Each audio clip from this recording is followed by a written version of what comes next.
Welcome to this episode of the Sports Detective Podcast Show. My name is James Williams, and today we are talking about Ole Miss football, and I am joined by Stephen Willis, who is the host of the Locked On Ole Miss podcast. And Stephen, the start off this season for Ole Miss, it seemed kind of rocky. Austin Simmons gets hurt. The Kentucky and the Arkansas games are a little bit too close for comfort. And you're kind of thinking, you know what? Maybe this just isn't the year for Ole Miss. Not that they're going to fall to the bottom of the SEC, but maybe they're, more of a middle of the pack type of team. And then all of a sudden they dominate top 5 team LSU on both lines of scrimmage. If you watch that game too, if Ole Miss didn't have a lot of penalties, that game could have been, a 2 or 3 touchdown win for the Rebels. They're 5-0. The schedule is kind of shaping up pretty good for them. The Ole Miss fans have to be thrilled with how the season's going so far, aren't they? Yeah, this is the most successful run that Ole Miss football has been on since like the late 50s, early 60s. And that was back when Ole Miss was winning SEC championships. This Ole Miss team has gone 10 wins in 3 of the last 4 years. They look like they're on pace for it this year. If they get past Washington State, they should be 6-0 going against the Georgia Bulldogs in Athens, Georgia. It's pretty exciting right now. When you look at the first couple of games of the year, there was a lot of a national narrative that was being built on Ole Miss. First of all, there's no way that you're going to be as good as you were a year ago because you lost Princely Amamiel and Walter Nolan, Jackson Dart, Trey Harris, 18 all starters. those guys. Yeah, you lost so much. There's no way you were going to be that successful. So you naturally had to take a step back. Well, Ole Miss went 9-3 last year. So a step back to the national pundits was 8-4 or 7-5. But that was a 12-0 roster for Ole Miss. The Ole Miss lost those games not because they weren't good enough, because they just lost them. They did silly stuff. And so that was a 12-0 roster. So Ole Miss could take a step back and legitimately go 10-2 this year. But the national media wasn't necessarily heading down that road. And now that everybody's kind of waking up to what they have, they can see that Lane Kiffin's best strength, you talk about the in-game strategy and all the stuff he does, the best thing that Lane Kiffin does, roster build. So to kind of back up what you said there about the 12-0 roster, because I was going back and I was just kind of trying to dive in like, okay, what are the big differences of this team from this year to last year? And I did forget how just statistically dominant Ole Miss was last year. So when you say 12-0 roster, just so everyone realizes, they were second in scoring offense. They were also third in scoring defense. So this was like not just top of the SEC. This is top of the entire sport on both sides of the ball last year. Kind of did think about this LSU season, or excuse me, not LSU, Ole Miss season. Austin Simmons goes down, and then Trinidad Chambliss, who no one had ever heard about, I had never heard about him, comes in, and he seems to be playing a lot better than Austin Simmons is playing. He seems like if he keeps playing the way that he is and he gets the rope to start for the rest of the year, he could potentially be a Heisman candidate. What is the latest on, is he actually going to be the full-time starter now, or is that still undecided? Where are we with that? And maybe give me a little bit of background of just who this guy is. There's not going to be a full-time starter named, and probably until at least after the Georgia game, in my opinion, because they're going to continue to play these quarterback games leading up to this week against Washington State, and then next week during the prep for Georgia, so that Kirby has to prep for both quarterbacks and things like that. So I don't expect a quarterback to be named. Now, I do expect the easiest decision in the history of decisions is Trinidad Chambliss is going to take the first snap against Washington State. I can almost guarantee that fact. He is such a fun story. He's a transfer to Ole Miss. He came from Division II Ferris State, which is a small college up in Michigan. They won the national championship in D2. He was the third place member of the Harlan Hill Trophy, which is the D2 Heisman at that level. So he was really good. But everybody's like, okay, D2, whatever, transferring to the SEC. There's no way that a D2 player is going to come in and set the SEC on fire. Well, this is a kid, that is from Michigan, a small town, His dad's from South Bend, Indiana. There's pictures on the internet with him with Brian Kelly as a child whenever he was the coach up at Notre Dame. And Trinidad Chambliss just got into the Ole Miss offense. And this is what he does really well, in my opinion. He is a game manager in every good sense of the word. He is somebody that has won championships, knows how to do it. He knows the mindset of what has to happen. Ole Miss in 2-minute and 4-minute situations have been elite this season. It doesn't matter who they're playing. They ran off the last 5 minutes and 20 seconds of the clock against that LSU defense, which is widely considered to be one of the best in college football. He is a game manager in the best sense of the world. Now, everybody will talk about it. Brian Smith, who is the Locked On recruiting expert and all that, talks about the skill players and the wide receivers and the running backs and all of that Lane Kiffin has the ability to accumulate. What Trinidad Chambliss is doing is just letting those guys work. He's getting the ball out quickly, less than 3 seconds per snap. He knows what he wants to do, and he just lets that elite skill talent be elite skill talent.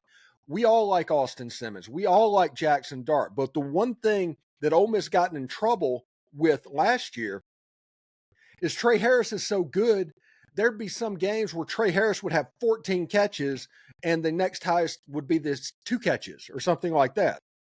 Trinidad Chambliss, he's completing passes to about 8 or 9 different wide receivers per game. Nobody has more than 3 or 4 catches in the game. You don't know who to double team. And just when you think you have it dialed in, he'll go off and run for a first down on you because he has that ability as well. That is what Trinidad is bringing to the Ole Miss offense right now. Austin Simmons, it's important to realize he did nothing wrong in this situation. He just got injured. There's a big-time Wally Pipp situation happening right now in Oxford, Mississippi. But Trinidad Chambliss, his first big road start will be against the Georgia Bulldogs in Sanford Stadium. Now, I'm thankful that that's not a night game because that place can be an absolute cauldron at nighttime. But I'll take 2:30 Central Time. And if you get out there and it goes pretty well, and Georgia's had trouble stopping the pass from time to time this season, and then Deuce Alexander and Trey Wallace and all of those guys are having relatively big games. If Ole Miss can run the ball relatively effectively and split either Oklahoma or at Georgia, if Ole Miss can do that, they're a serious contender to win the SEC and go to Atlanta. We were talking about, a lot of the talent that Ole Miss lost from the team last year.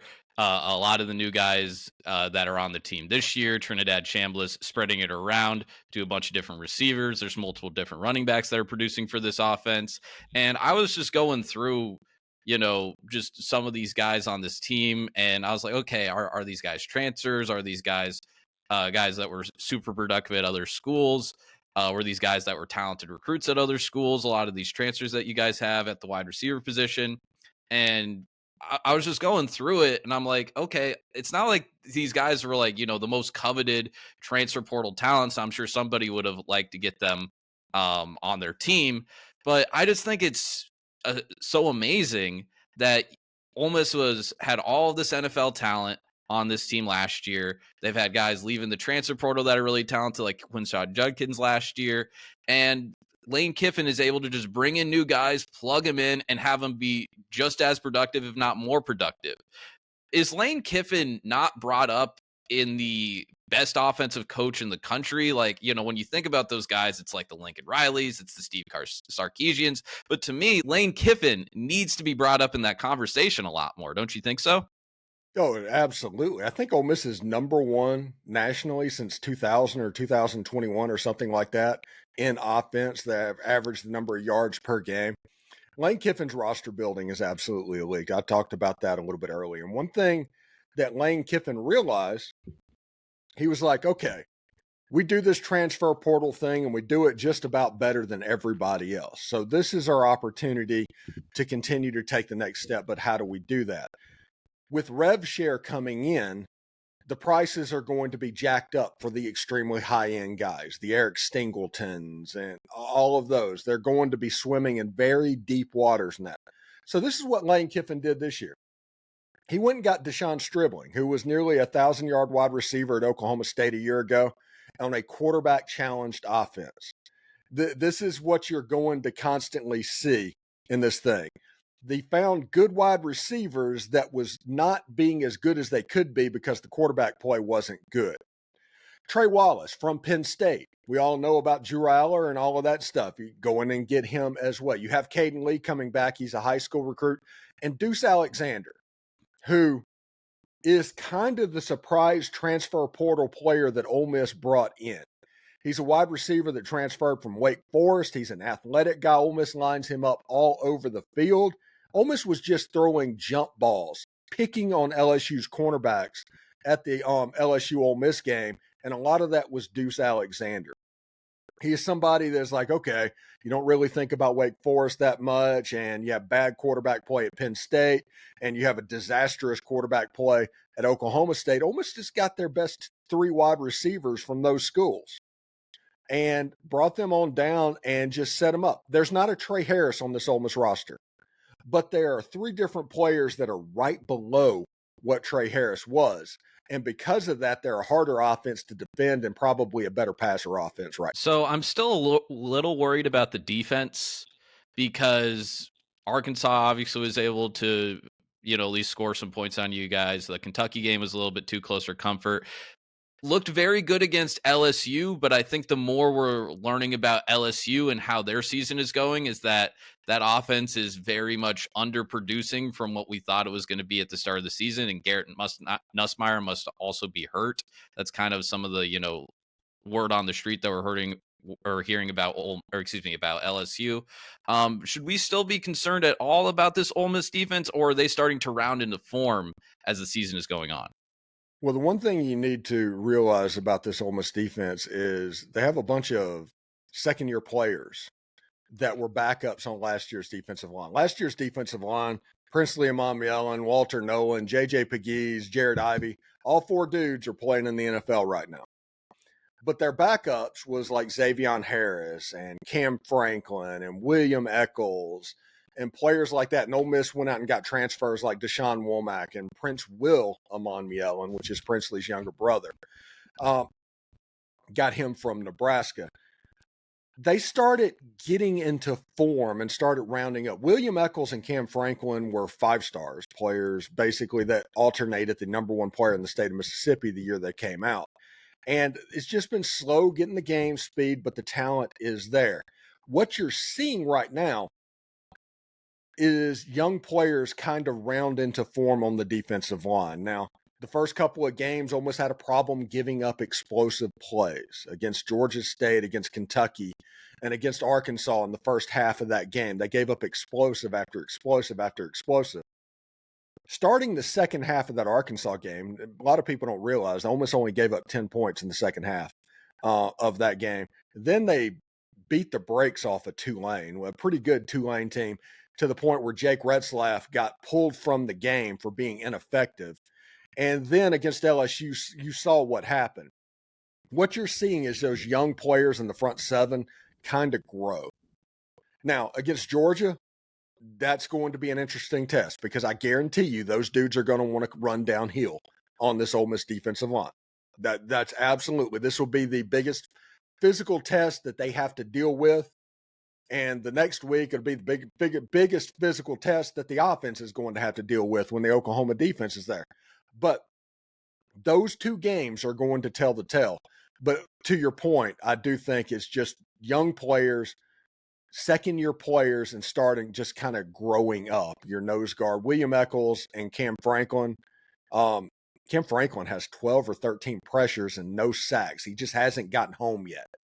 But he's put like that many quarterback pressures, and William Eccles is starting to just really flash some really special stuff. So I think they're going to continue that trajectory as the season goes on.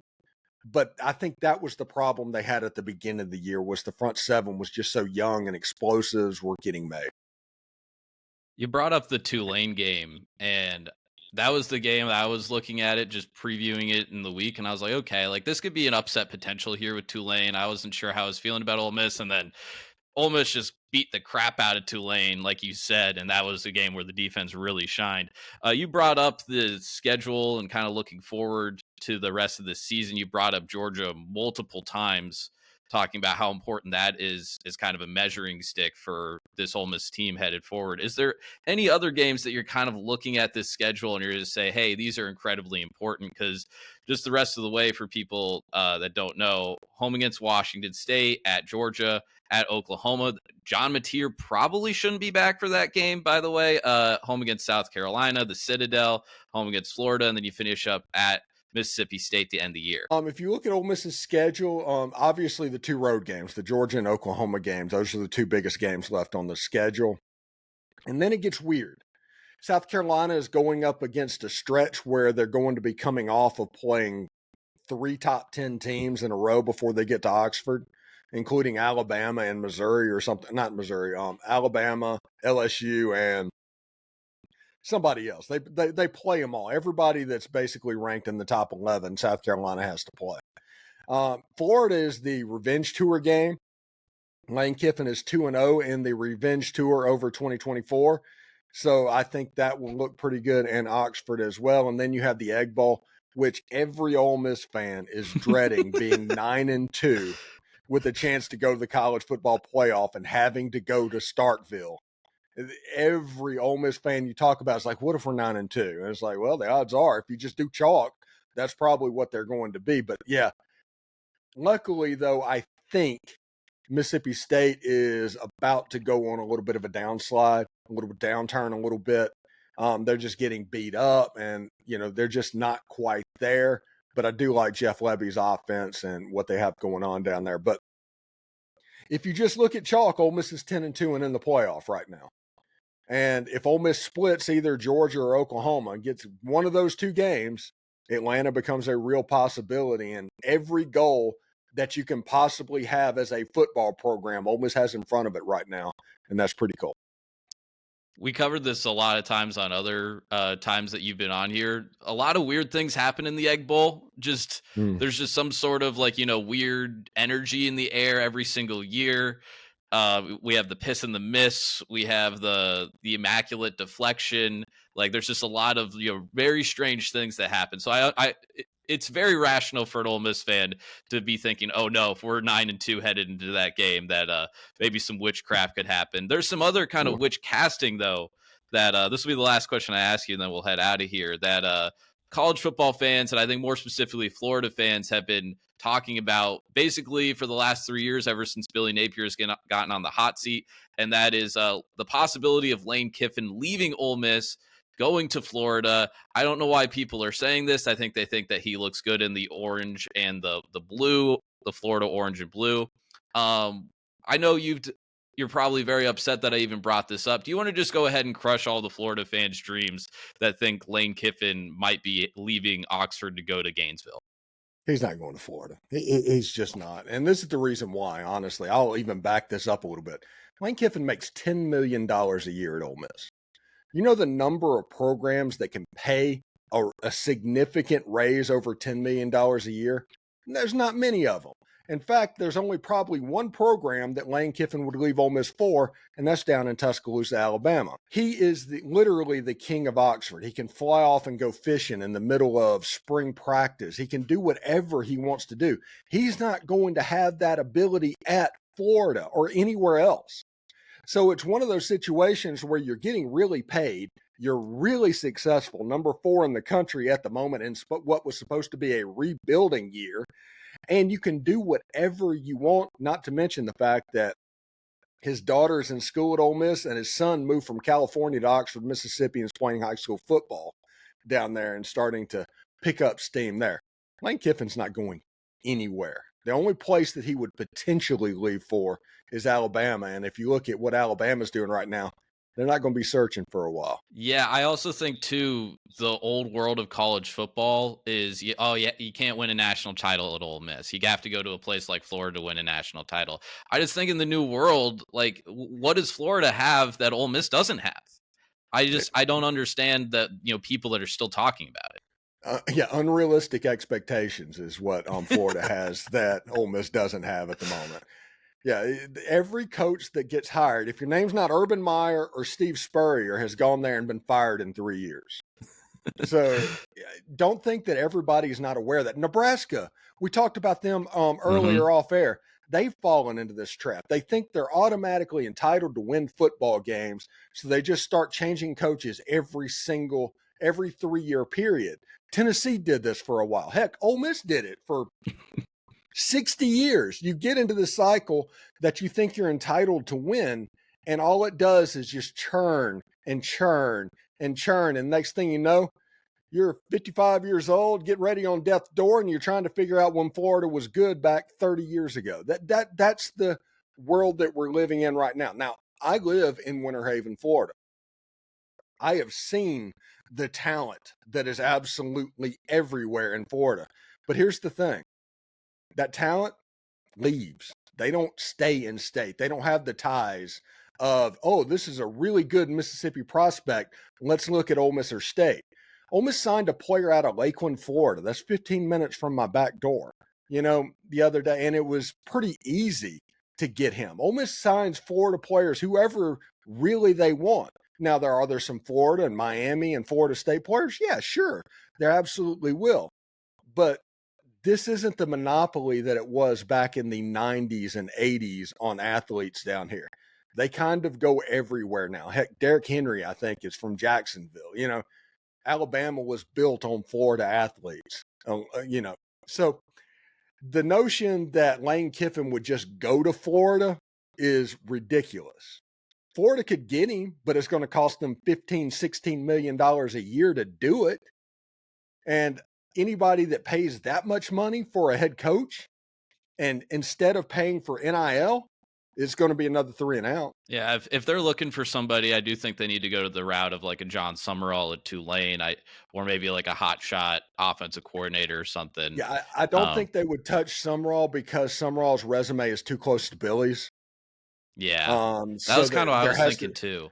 yeah, And the ideal like guy for them was like Jed Fish, but then Jed Fish went from Arizona to Washington, and if you go through that Washington deal, like Washington made sure to make it, if he's going to sign there, that it was not going to be easy for him to leave and go to Florida. So Florida would have to pay like his like buyout to leave there, and I think that's like 30-40 million dollars. I remember when he signed it, it was something like crazy. So I'm not sure what Florida will do with their coaching. If they, who knows, maybe Billy will fight and keep his job again for another year, and then we'll be having yeah, this conversation 12 months from now. yeah. We'll see what happens. I think Brent Key would be a great fit, but he's a Georgia Tech guy. He might be home, but Brent Key Hmm. at Georgia Tech would be a really good fit at Florida. Yeah, that's a good guy. He's been phenomenal there. Mm. Changed that, helped bring them out of like the Jeff Collins era, and then just has Mm. been building an awesome offensive line. Haynes King is a dog. They've been one of the more fun teams to watch this year. But Steven, we're out of time here today. Do you want to tell us where we can find all of your content, and then we'll head out of here? Yeah, check me out on YouTube at Locked On Ole Miss. Follow me wherever you get your audio podcasters as well. And you can catch me on Twitter at the Stephen Willis, and we're on all of the socials and things like that. So thank you very much for having me, James. And this is always fun when we do this every year. Fantastic. Thank you so much, Steven. Thank you guys out there for watching. If you like this video, make sure you hit like, leave a comment what you think the outlook is for Ole Miss the rest of this year. Tell us why you think Lane Kiffin would not go to Florida, why he's going to stay at Ole Miss for a very, very long time. And subscribe if you haven't done so already. We're very close to 1,000, Steven. We're at like 948 right now. We're climbing very, very fast. So you guys could help us out. Subscribe. We very much appreciate it. Thank you for watching. We'll talk to you next time.